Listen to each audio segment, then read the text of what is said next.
Hey,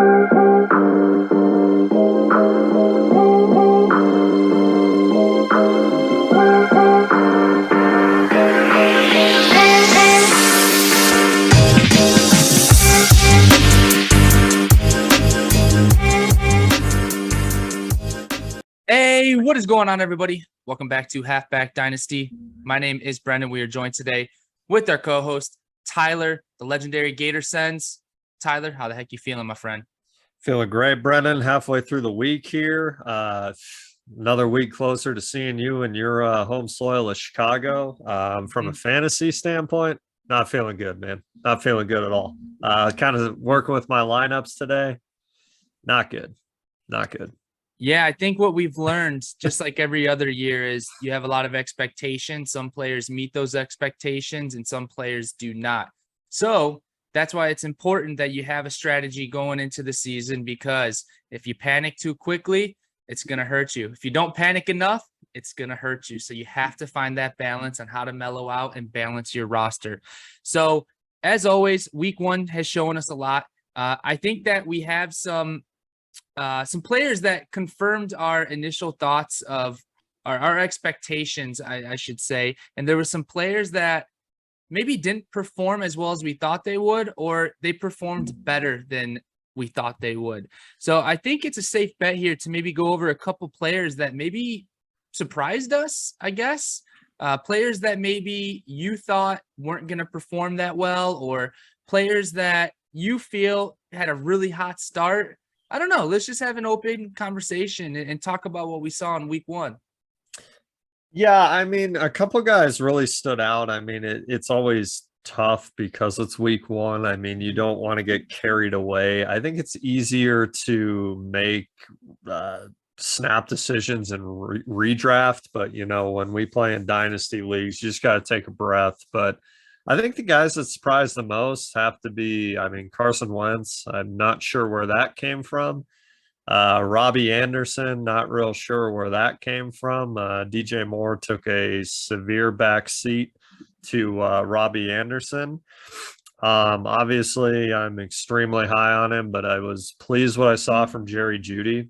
He still had the one drop, but I mean, when they got that severe underthrow that he still took to the house, when you see him in open space, man, the biggest thing that stood out to me in that was the coaches that game plan like a Jefferson or a Chase, like get their players the ball. I still don't understand why Jeudy is not just getting peppered with targets, but I'm hoping that'll come in time. And then arguably the biggest surprise of the weekend, obviously carried by two teeters, but OJ Howard, where'd that come from? Always obviously a great prospect coming out. If you go back and Google OJ Howard combine, the NFL scouts had him pegged on his combine day as a perennial Pro Bowler. So obviously the skill sets there, injuries have hurt, but yeah, man, there was some players that I'm not sure you could ever see it coming. Well, who surprised you? Who impressed you the most? Yeah, so real quick to piggyback off what you just said, I think OJ Howard had did he have a year-long injury in Tampa Bay that sidelined him and kind of derailed his career? He snapped his Achilles, yeah. Yeah, so that's awful to hear. So I'm glad he's getting another chance, because he actually hasn't been in Houston that long. I think he's only there for a couple weeks. Yeah. They just threw him in there, so good for him. He got cut. Yeah, that's crazy. That's crazy. Secondly, you know, that Denver game was super confusing at the very end. I'm not sure what they were doing when they had about 50 seconds left. And prior to them stalling, I guess, to attempt a 64-yard field goal, which was just stupid on 4th and 5, when you have literally a quarterback that you just paid like $260 million out to, or whatever his deal is. I thought it was really odd how Russell had Jerry Jeudy wide open across the field, but yet he settled for a screen pass, which I understand you're trying to save the clock and get out of bounds, but I don't know. There was a lot of questionable play calling. That was probably a touchdown for Jeudy when you see how wide open. Yeah, Wilson seemed to only have eyes for Williams after a while. It's like, dude, throw the ball, you know? Yep. I mean, he had weapons.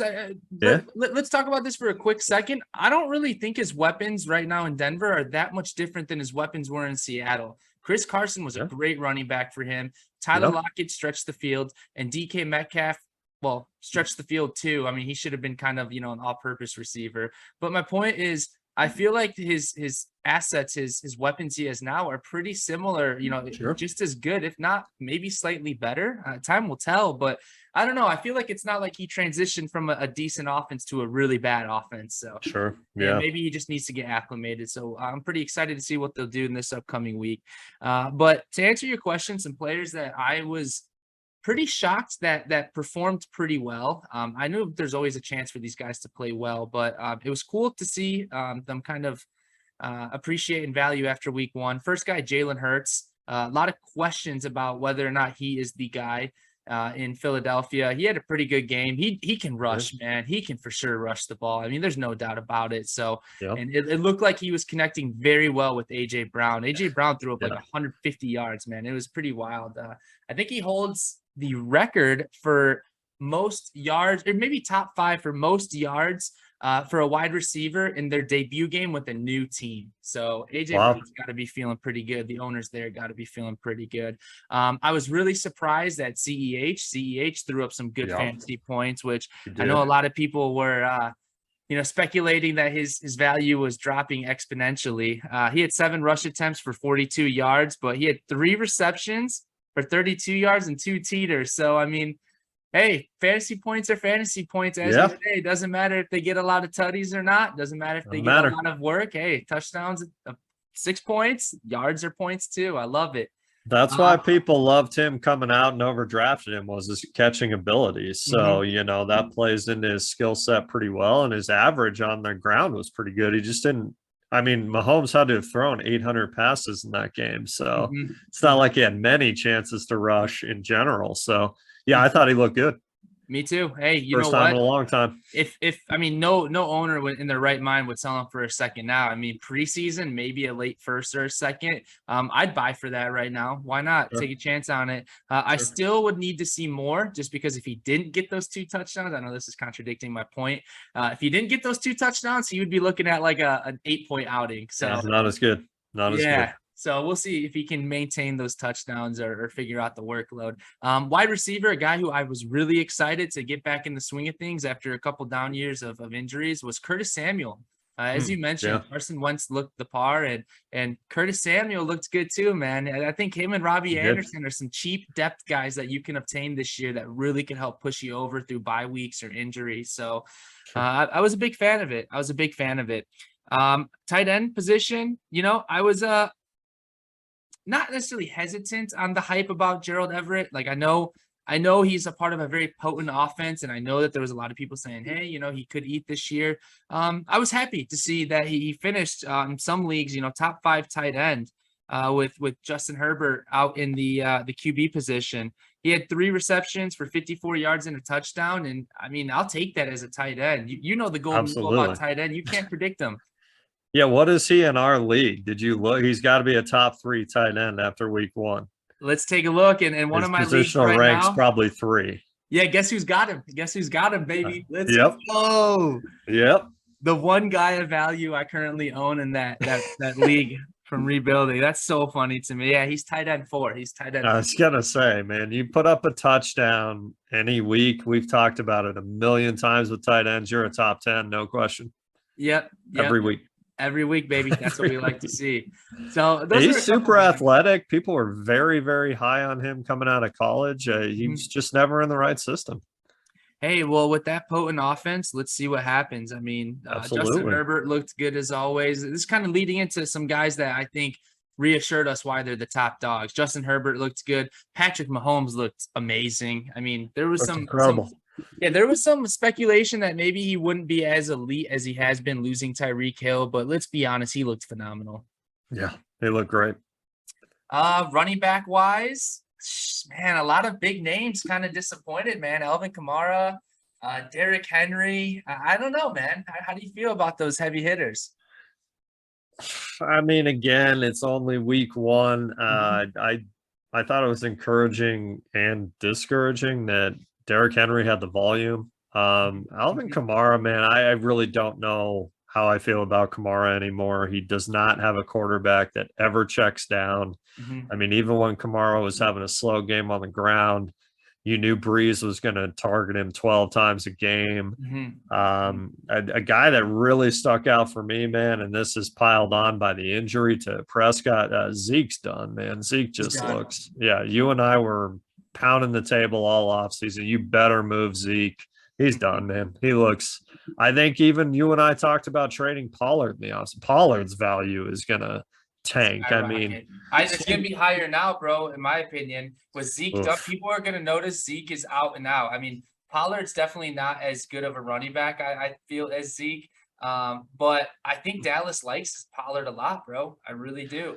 So, I just don't know how many fantasy stats anybody on that team is going to put up for weeks and weeks. I mean, obviously, CeeDee Lamb is a bit like DJ Moore in the sense that maybe his production doesn't support how he's valued. So I don't think CeeDee Lamb's going to hold his WR3 value for many, but his value is baked in. He'll be fine. But I think the stats coming out of Dallas are going to be atrocious for fantasy. I don't even really have a good flex option outside of Lamb this week, but I'm almost thinking about, playing Ayuk or somebody like that, because how many yards is Cooper Rush even going to throw for in reality? Who knows, man? Yeah, I mean, can you play CeeDee Lamb? To me, is the only even remotely viable player on that offense you start while Prescott's out, but do you start him? No. I mean, he looked horrible last week. No, I'm not confident. I'm not confident with anybody on that roster. Yeah, I don't think you start anybody. Dak is a guy that really, really brings the players' values up. Don't get me wrong. Yeah, they're talented. They're not bad, but I think without Dak, they're screwed. I don't think any of these guys on the Dallas roster are big enough playmakers or have shown that they're big enough playmakers to make a difference in the game. Both running backs are not capable now of breaking off huge runs like the elite guys are, like Christian McCaffrey. Nick Chubb could take it to the house from 80 yards any given play. CeeDee Lamb, I don't think it's like a Tyreek Hill or Justin Jefferson or Jamar Chase, where they're able to take it 50 yards for a tutty. I think there's going to be some issues in the next 6 to 8 weeks, however long Dak is out for. Let's go back real quick and talk about Pollard versus Zeke. So the reason why I think Pollard his value is going to increase is because of the fact that Zeke is a lot more expensive right now, and he probably always will be because he's looked at as the RB1. So why would I want Ezekiel Elliott at a more premium price than Tony Pollard, who is going to be a lot cheaper, and arguably he will honestly perform the exact same when all things are said and done with Dak Prescott out. So this is awful, man. This is so bad. So I some of these stats, I don't even know how some of these franchises, like some of these guys only get 6 to 7 rushing attempts. Some of these quarterbacks only throw the ball 20 times. Crazy, dude, it's a passing league. Come on. Every running back's got to be able to catch passes, and every quarterback's got to be able to throw 40 times. So Zeke actually had a decent yards per carry. He had week 1, 10 attempts, 52 yards, but he only had 1 reception. Currently, he is ranked as 51st RB, which honestly, I put him maybe at RB 30 at the end of the year. So that's bad. Tony Pollard right here, 6 attempts, 8 yards. Bro. Yeah, I mean, bad. It's kind of a good segue, man, that you and I talked about a lot in the offseason. The running back position is brutal in fantasy anymore. It's just brutal because, like you said, I mean, a guy gets 12 to 15 carries and you're ecstatic about that. You have a couple guys like Derrick Henry, Jonathan Taylor. I mean, CMC, I think, got 10 carries. Not good. There's 3 guys literally in the NFL that you can count on to get volume. I mean, the running back position is just, I went through and literally was breaking down when I was doing my flex rankings and flex plays for the week that the rushing stats are just horrible. They're just awful. Even the attempts league wide are just terrible. And people run 2 or 3 backs. So even if there's 20 carries for a team, what does like that 8 break at the out to? most. Yeah, I it's mean, bad. Travis Etienne averaged 11 yards a carry and touched the ball 6 times total. I mean, what do you even do with that? The guy obviously played very, very well, but fantasy wise, that's a terrible day, horrible day, Yeah. unless he gets 2 touchdowns like CEH did. Yeah, well, touchdowns definitely, can make or break your weekly output. So I think that this is a good topic while we're on running backs. I'm not too worried about Breece Hall. I'm not too worried about Travis Etienne. It's going to take a couple weeks for them to get going. Unfortunately, Breece Hall fumbled, but they have to be ready to let him loose because they invested so much in him. He's very talented. So not worried about him. Not worried about Etienne because, as you mentioned, I mean, he'll make the most out of his carries. I don't know why they're giving James Robinson so much work though, putting him in game time situations. So I don't know. Is that a worry? Sure. As of right now, maybe a couple weeks, but I think it'll all even out. But there was I don't mean to interrupt, Brendan. I just didn't want to forget. There was a lot of people on the forums today clamoring for James Robinson. I just my thought process was pump the brakes. His Cam Akers first game back looked pretty good, and he has been a disaster since. Bad. So bad. I don't know if it's maybe a little bit easier your first game back. If I'm not sure. People are kind of talking about Robinson like he's this surefire running back again. Man, I wouldn't go there after 1 week because, like I said, Cam Akers that first game back looked pretty good. Yeah, I have to be honest. The writing was on the wall for me to sell Cam Akers. Absolutely. Anytime a running back tears their Achilles, it's an automatic you sell. You either sell like immediately and obviously get something low value in return, or you wait and just hope that rumors come out that they're coming back, they're healthy, and then you sell then. So after that first game back when he caught that like 50-yard pass in the playoffs, immediately there was people writing he was the RB5. That is the time to move on, Sell him as the RB5, baby. Yeah. So it's very snap judgment, much like this week with a lot of players that weren't good. People are going to panic on, and you just don't do that. I sent out my fair share of trade offers, so week 1. You have to.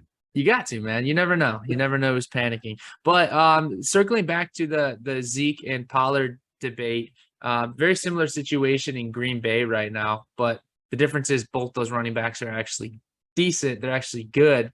What do you think's going on there? I mean, who would you rather have? What running back do you think? Which one's going to take the lead back role?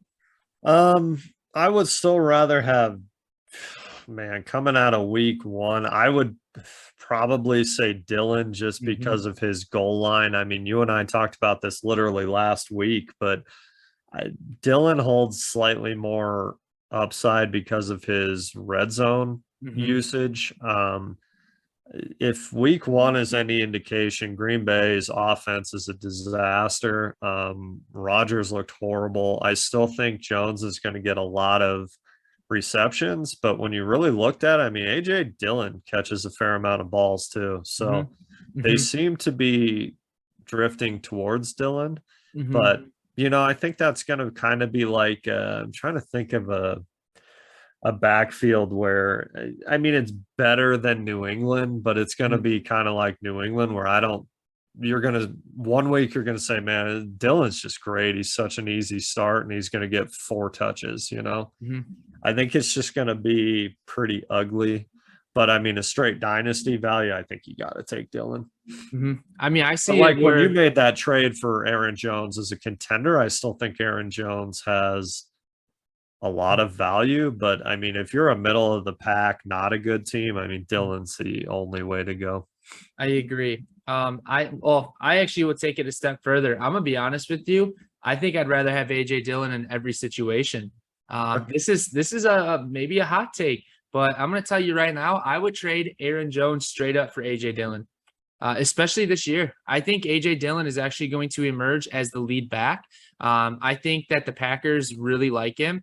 I think that Rodgers obviously has a great relationship with Aaron Jones and can rely on him, but the health is a concern and burning out is a concern. AJ Dillon to me looks more fresh and ready to go. So I think I'd rather have AJ Dillon straight up, and I would trade Aaron Jones for him. And I think that's a fair take, but you take it one step farther. I don't know if there's any Dillon managers that would do that. Yeah. Oh, there you go. It's just hard to. It makes sense. Hard to say. It's probably a heavy preference or who you believe in. I'm not a huge Dillon guy at all, so I wouldn't give a ton for Dillon, but I'd give a back end first. I would. Yeah, I mean, I'd move a early second for him happily, but is anybody going to do that?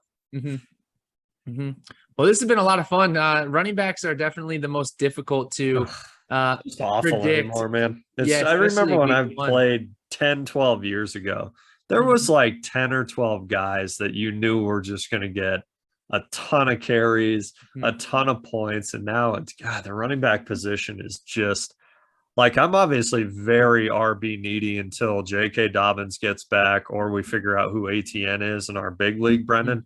I went through every roster today and it was just like, I don't even know who you trade for to try and get running back help that makes sense. You're not getting Taylor. You're not getting that level of running back. Yeah. So you tear down. It's just like, why would I trade for any of these guys? Like I looked at Devin Singletary as probably the most cost. I could probably get him for a second, but does that make any sense? Hey, I got Aaron Jones. Right. But like, would you move a second for Singletary?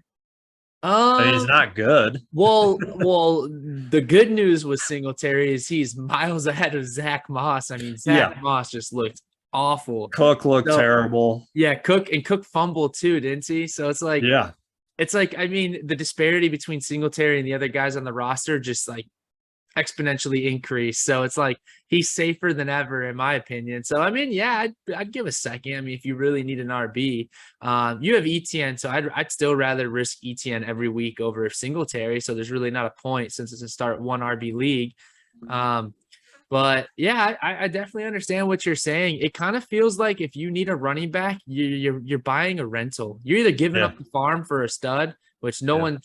The premiums are so high on guys like DeAndre Swift, who was incredible. Jonathan Taylor, who performed as expected. Javonte Williams looked great. I mean, dude, those guys are at a premium. So if you want a running back, any of them, you're probably paying like a first plus for like Leonard Fournette, Derrick Henry.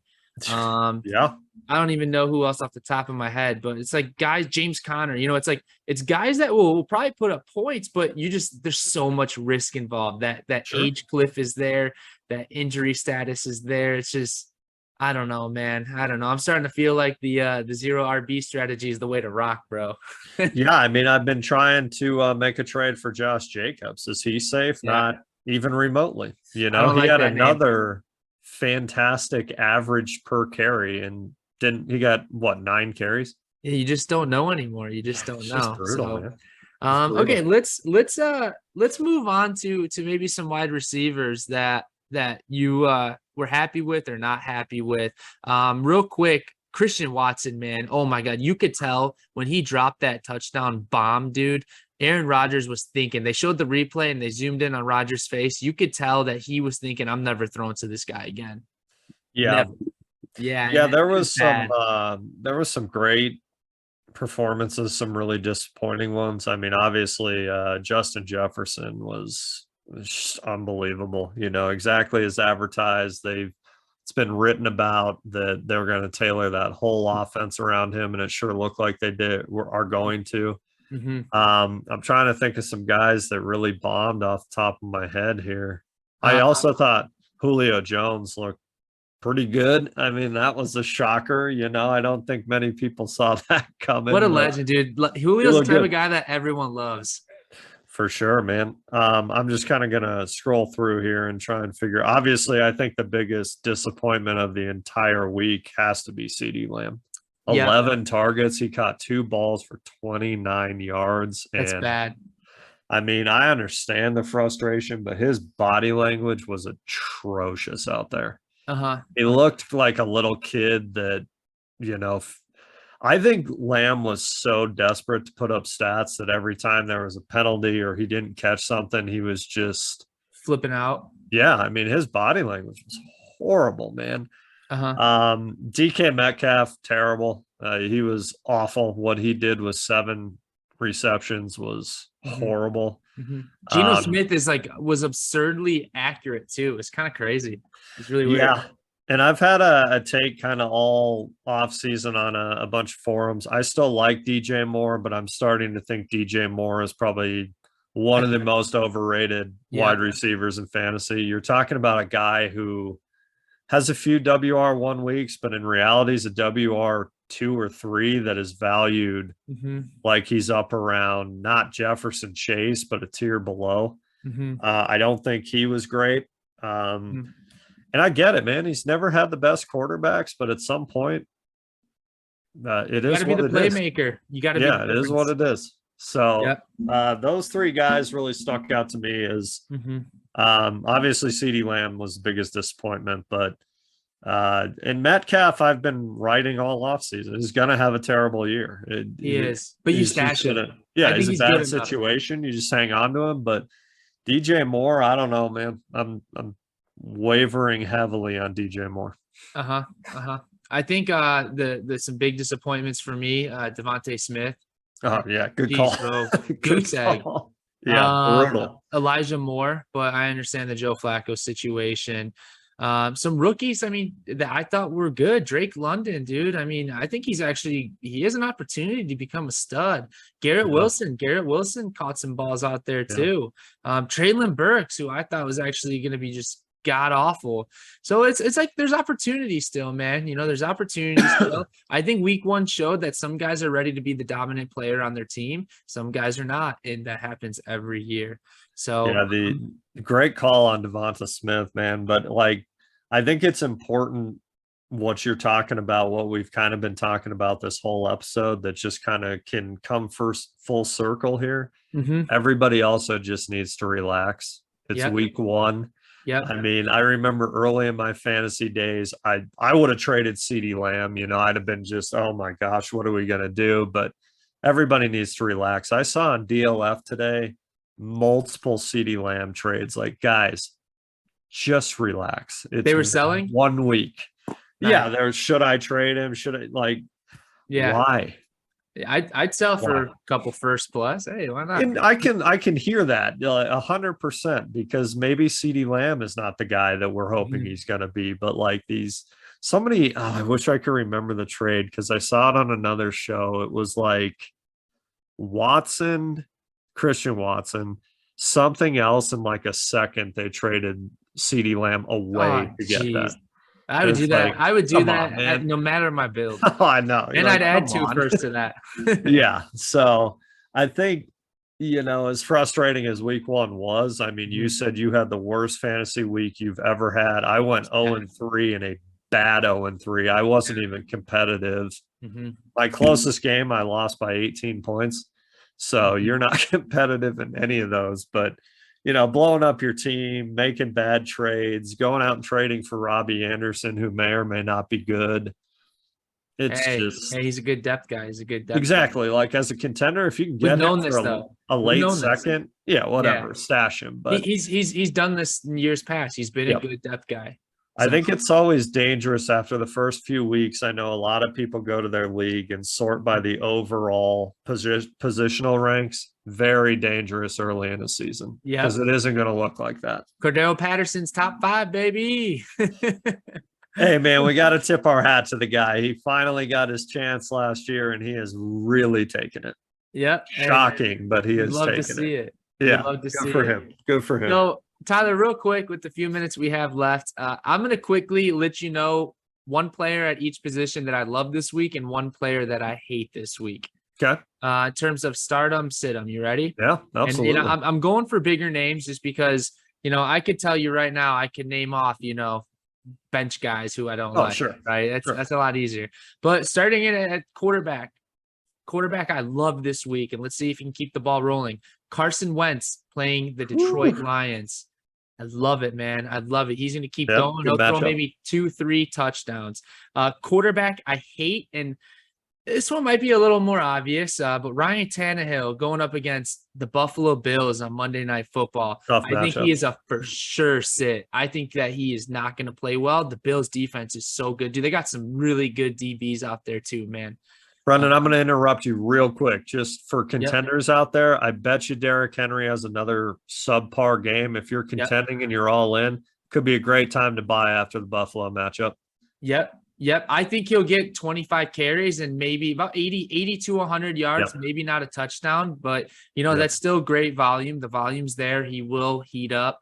That's all that matters. So that's a great point. Great point. Derrick Henry's a must buy if he has another down week because that's a tough matchup. It's to be expected. I might actually put that on my TikTok today for us, Tyler, our halfback dynasty TikTok. Players to sit. Ryan Tannehill and of course Derrick Henry, baby. Let's see, running back position. I will say Antonio Gibson, but I want to give another team. Antonio Gibson, I think, is going to have himself a great year. I think that it was a little foggy with Brian Robinson. Hopefully he's recovering well, but I think Gibson's hungry right now, man.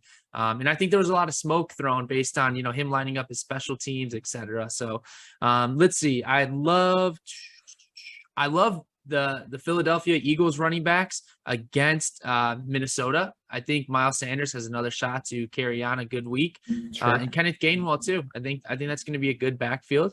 I absolutely do not like though. Let's see.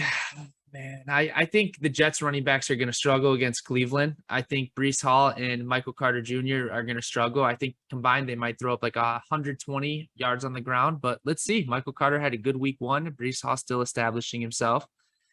How do you feel about that while I pull up wide receivers? I think it's fair. Yeah, I think Sanders got a good shot there. Gainwell's going to get a few touches. And yeah, I think the Jets just overall, man, are in some trouble just most weeks. Yep, I think so too. I Yeah. think they will be. They need Zach Wilson. Don't panic on Breece Hall, folks. Yeah. Just Hey, dude, I love stash him. Breece. Yeah, just leave Love him. him. Just leave him on your bench all I'd pay year. two if that's first what for it him in takes. any league. I'd pay Yeah, two first just no matter what. don't trade him like he's.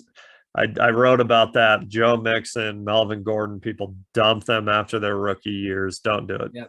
Yep, don't do it. The writing's on the wall. He's going to be a stud. Yeah. Real quick, for wide receivers. Oh man, this is tough. I really don't like the Saints wide receivers, Jarvis Landry and Michael Thomas, who actually had a great game. I do not like them against the Tampa Bay Bucks. I really do like, though, I think Amon-Ra St. Brown is going to have another big game against Washington. He's a good player, man. Really good player. I think he's a guy you need to go after. He was like a third-round pick in dynasty rookie formats, and he's great. I think he's on the verge of becoming, a top 15 wide receiver. There's a chance, man. There's a chance. Yeah. Lastly, tight ends. We'll keep this one easy. Travis Kelce, automatic play.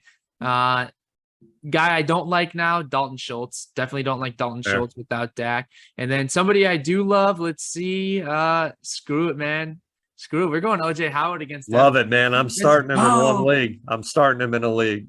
Let's go. All right, Tyler, we got like 10 seconds, man. Anything you want to say before we sign off? One player I really, really love this week as a flex is Josh Palmer tomorrow night. Keenan Allen's out. He's going to get peppered. Rolling. He averages like 16 points per game when Keenan Allen or Mike Williams is out. Awesome. Tyler, this has been a great time. Good luck, everyone. Week 2. We'll see you soon. Just remember, you're in this for life.